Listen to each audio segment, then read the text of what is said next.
bice by'isi byinshi abantu bizera ko igihe ari igikoresho cyigenza, ariko hari abandi batizera gutya. Abavuga ko igihe kigenzurwa, ko hari kalendari y'ibanga ikoresha iminsi n'ibihe byatoranyijwe, bikoreshwa mu bikorwa bitavugwaho rumwe, byuzuye ibanga n'ishami ry'umwijima bita the occult.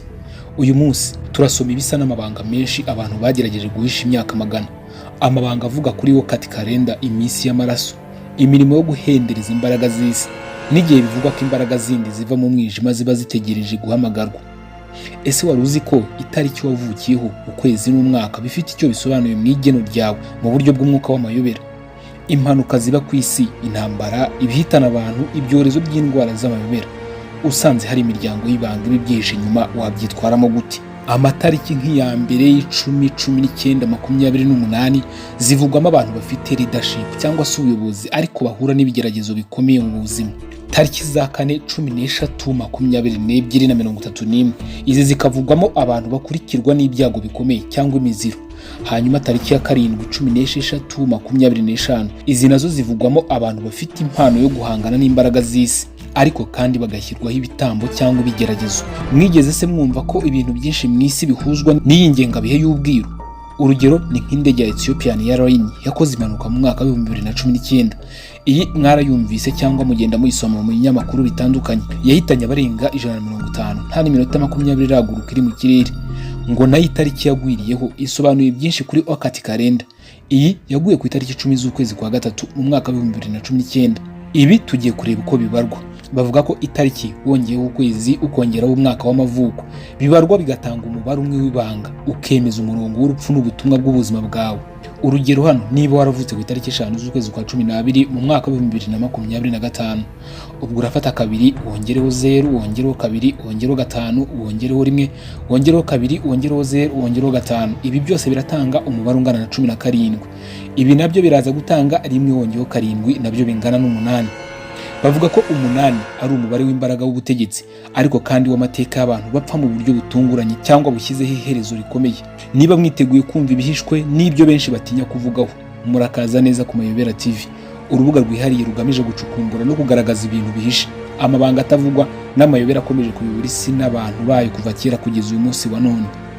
Wicikwa n'ababanga, amayobera n'ibitavugwaho rumwe tubagezeho muri buri kiganiro tubategurira kuri chaîne yacu kandi yanyu. Muri make, aha niho honyine wasanga ibintu bidasanzwe utapfa kumva ahandi. Icyo bigusaba rero ni ugukanda subscribe ndetse no gukanda ku nzogera kugira ngo ubone amakuru mashya mbere y'abandi. Nge ndi Mugirabanga ati mbahaye ikaze.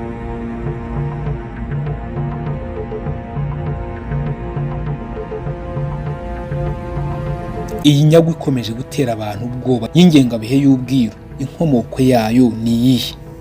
Abahanga mu mateka bavuga ko iyi kalendari ikomoka mu bihugu bya kera cyane, harimo Babiloni, Misiri n'abaturage bo mu gace ka Levant.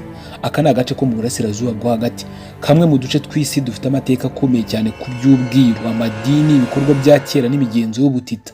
Abo bose bemeraga ko imbaraga z'umucyo n'umwijima zagendanaga n'ibihe runaka mu mwaka cyangwa se mu mezi 12 yose agize umwaka.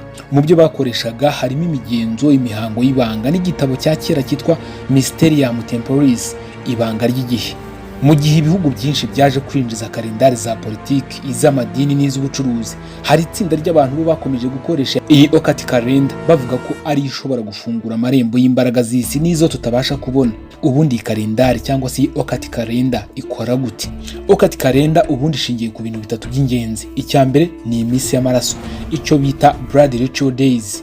Icya kabiri ni iminsi yo kwakira imbaraga, icyo bita manifestation days, ndetse n'icya gatatu bita iminsi y'umwijima mwinshi, dark peaks.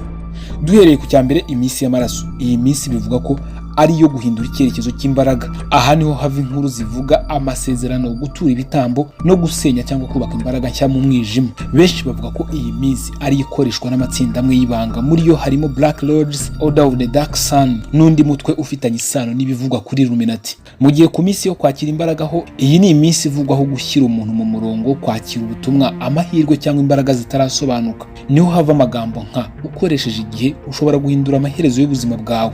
Naho ku minsi y'umwijima udasanzwe, ari nacyo cya gatatu, aha ni igihe imbaraga z'isi zivugwaho kugenda ziyungururwa mu mwijima mwinshi. Ni iminsi abakoresha occult calendar bavuga ko imipaka y'isi n'isanzure iba yoroshye guca. Hari ibihuha byatangiye gukwirakwira mu mwaka w'igihumbi 801 ubwo hatoraguwe mu Budage inyandiko ivuga ngo abayobozi bakomeye ku isi badakoresha Gregorian calendar, bakoresha ibihe by'amayobera yo mu mwijima. Dore imyanya igarukaho cyane muri iyi ngengabihe y'umwijima. Itariki 30 z'ukwezi kwa kane bakunze kwita Night of the Old Fire, ijoro ry'amashitani n'imigenzo y'ubwiru. Naho 21 z'ukwezi kwa gatandatu niyo bita Solstice of the Gate, imbaraga z'urumuri, umunsi w'izuba rikomeye, imyuka yo kurinda no guhamagara izindi mbaraga zidasanzwe.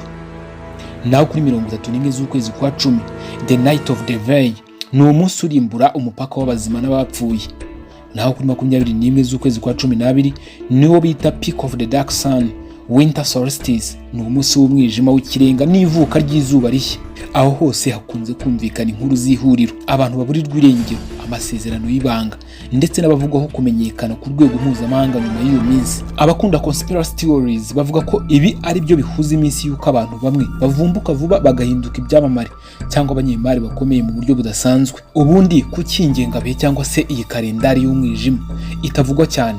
Kuko birashoboka ko nawe uri kumva iki kiganiro byaba ari ubwa mbere yumvise, cyangwa se ukaba yumvise inshuro zitari nyinshi.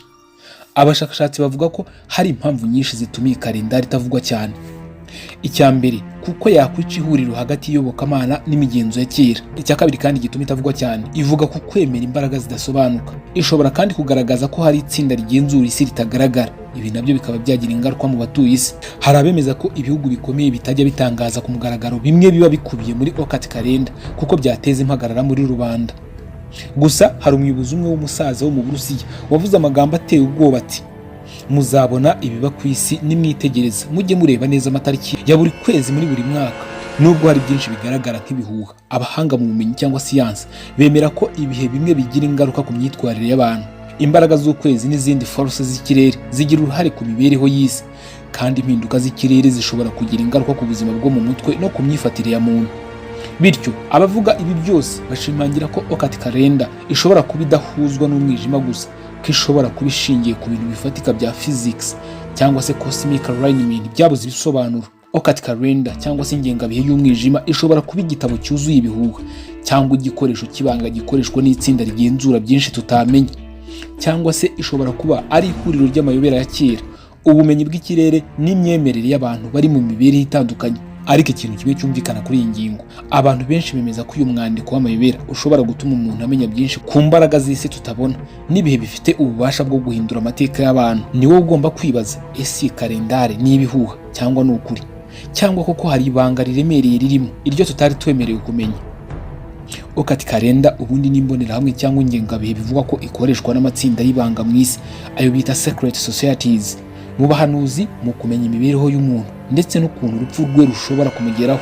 Iyi kalendari bavuga ko ari igikoresho kibanga gihuje imibare, ukwezi umuntu yavukiyemo n'igihe cy'ukwezi n'inyenyeri, kikavuga ko gifasha mu gusesengura imbaraga z'umuntu kuva ku munsi avuka no kwemeza icyiciro cy'ubuzima cye n'icyo azahangana nacyo, utibagiwe no gutangaza uko umurongo w'ubuzima bw'umuntu uzarangira muri iyi si.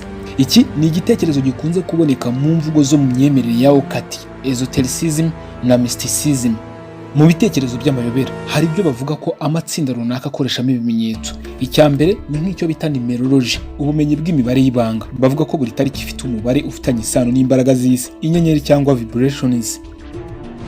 Tariki za mbere y'icumi, 19, 28 nk'uko twabitangiriyeho zivugwamo abantu bafite ubuyobozi ariko bahura n'ibigeragezo bikomeye, mu gihe tariki nk'iya 4, 13, 22 na 31 izi zivugwamo abantu bakurikirwa n'ibyago bikomeye cyangwa imiziro. Naho iya 7, 16 na 25 zikavugwamo abantu bafite impano yo guhangana n'imbaraga z'isi ariko kandi bagashyirwaho ibitambo cyangwa ibigeragezo bidasanzwe. Ibi byose biva mu myemerere ya occult calendar, si ibintu byemejwe mu bumenyi bwa siyansi, ariko nibyo bivugwa mu mateka y'ibanga.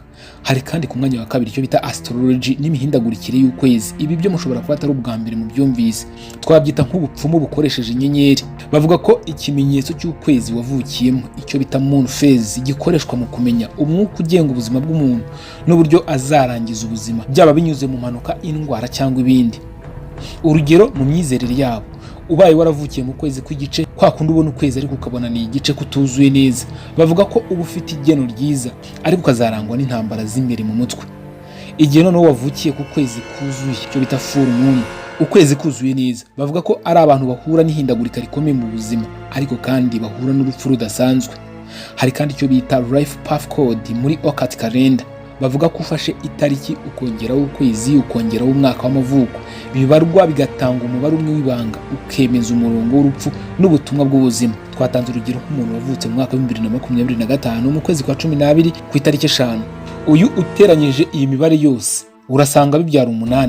Bavuga rero ko 8 ari umubare w'imbaraga, w'ubutegetsi, ariko kandi w'amateka y'abantu bapfa mu buryo butunguranye cyangwa bushyizeho iherezo rikomeye. Ibyo byose ni imyemerere y'amayobera, si ihame ry'ukuri. Ariko tukiri aho ushobora kwibaza uti ese koko Okati Kalenda ikoreshwa n'amatsinda y'ibanga? Mu makuru y'amateka, amatsinda nka Freemasons, Rosicrucians, Theosophical Societies cyangwa Golden Dawn yumvikana ko yakoreshaga imihango y'imibare, iminsi n'ukwezi, ariko nta gihamya kigaragara cyemeza ko hari ingengabihe ikoreshwa yo kumenya uburyo abantu bazapfamo. Ni inkuru zishingiye ku myemerere, ibanga n'ibihuha bivanzemo kuri guke n'umwuka w'amayobera mwinshi. Ubundi kuki ibi bintu bikomeza gutera amayobera n'igitinyiro mu isi? Bishingira ku bintu umuntu adashobora kubona cyangwa kwemeza, bigakoresha kandi imibare n'ukwezi, ibintu abantu bakunda kwikangaho. Bivuga kandi ku buzima n'urupfu, ibintu byose bibabaje kandi biteye ubwoba bihura n'inyoko muntu muri iyi si. Niyo mpamvu biboneka cyane mu bitabo bya Okati cyangwa se ibitabo biteye urujijo. Ibitabo birimo amakuru y'amayobera n'urujijo, filime n'amateka y'ibanga, ibyanditswe by'abantu bifuza kumenya ibihishe nyuma y'ubuzima bwa buri munsi. Mu kurangiza uru rugendo rwo mu mwijima, biragaragara ko Okati Kalenda atari gusa urutonde rw'amatariki, ahubwo ni urufunguzo rwinjiza umuntu mu mwijima w'amateka y'ibanga, imigenzo y'amaraso n'imbaraga zidasobanutse zakoreshwaga n'imiryango ya kera, aho abandi babona iminsi isanzwe, abazi amabanga babonamo ibikorwa bihishe, ibisigo by'ubwiru n'igihe cyatoranyijwe cyo gutura ibitambo. N'ibyo bitangazwa uyu munsi ntibyigeze bisohora ukuri kose. Hari ibice bikiri mu mwijima, amatariki avuga iby'imbaraga zinyuranye, imigenzo yibera munsi y'isi n'icyunamo cy'uko bamwe bemera ko umuntu avukana itariki. Imigenzo yibera munsi y'isi n'icyunamo cy'uko bamwe bemera ko umuntu avukana itariki imuhuriraho n'umugambi atazi, wanditswe mu bitabo by'amayobera bitigeze bishyirwa ku mugaragaro. Kandi nubwo isi igezweho isa n'iyibagirwa ibi byose, buri mwaka hari abahora bavuga ko ayo matariki akora, ko imbaraga zayo zigihumeka, kandi ko hari abazi neza uko ako gakoni k'iminsi gakoreshwa mu kwita ku buzima bw'umuntu cyangwa mu kumena amaraso y'utazi ko yatoranyijwe. Ariko ikibazo gisigaye ni iki: ese Okati Kalenda ni inkuru iteye ubwoba abantu bahimbye, cyangwa ni ikimenyetso cy'ukuri ku busesenguzi bwahoraga bukora mu rwihisho kuva isi ikiremwa? Ibiganiro nk'ibi by'amayobera nta handi wabisanga uretse aha, hamwe na Mugirabanga ati umucukumbuzi wabaswe n'ubumenyi bw'ibitavugwaho rumwe n'amayobera akomeje kuyobera isi n'abantu bayo kuva kera kugeza uyu munsi wa none. Ndabashimiye, mugire ibihe byiza aho muri hose mu bice bitandukanye by'isi.